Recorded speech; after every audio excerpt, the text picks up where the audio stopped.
আলেম ওলামারা আমনগরে কই অনেক আলেম ওলামা আছেন, আপনারা জিকির ভুলে গেছেন, আপনারাও জিকির করেন না। অথচ আমরা জিকির করলে আমনগর এলেমের ভিতরে একটা নূর তৈরি হবে। জিকির এলেমের নূর তৈরি করে দেবে। তখন দেখবেন আমনে এলেমওয়ালা যে এলমি কথাটা কইব এটা মানুষের দিলের ভিতরে আসর করবে। কখন? যখন আপনার জবান আল্লাহর জিকির থাকবে তখন। কথা বুঝাইতে পারলাম?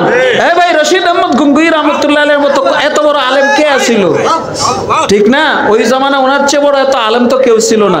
তারপরে তো এই বেটা হাজী আহমদুল্লাহ মহাজনের মক্কির কাছে যায় তসবিহ গুনছে, জিকির করছে না। কোন এই বেটার কি জিকিরের দরকার ছিল? এত এলেমের সাগর ছিল, তারপরে তো তসবিহ টিপছে, জিকির করছে। কে ওই তসবিহ টানার কারণে রশিদ আহমদ গঙ্গুই হইছে। কথা বুঝেন? এলেমের গরমিরে দমায় হলো আল্লাহর জিকির। বলেন এলেমের গরমিরে কে দমায়? বলেন আল্লাহর জিকির এলেমের গরমিকে দমায় আপনার এলেমকে পরিশুদ্ধ করে, কথার ভিতরে নূর তৈরি করে।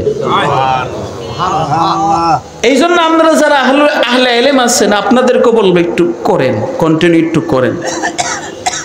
যত বেশি আপনারা আল্লাহর জিকির করবেন তত আপনারা খুব দ্রুত আল্লাহর কাছাকাছি বুঝতে পারবেন। একজন সাধারণ মানুষ সারা জীবন আমল করে যদ্দূর বুঝবে, আপনি এক রাত্রে আমল করে এর চেয়ে বেশি বুঝতে পারবেন।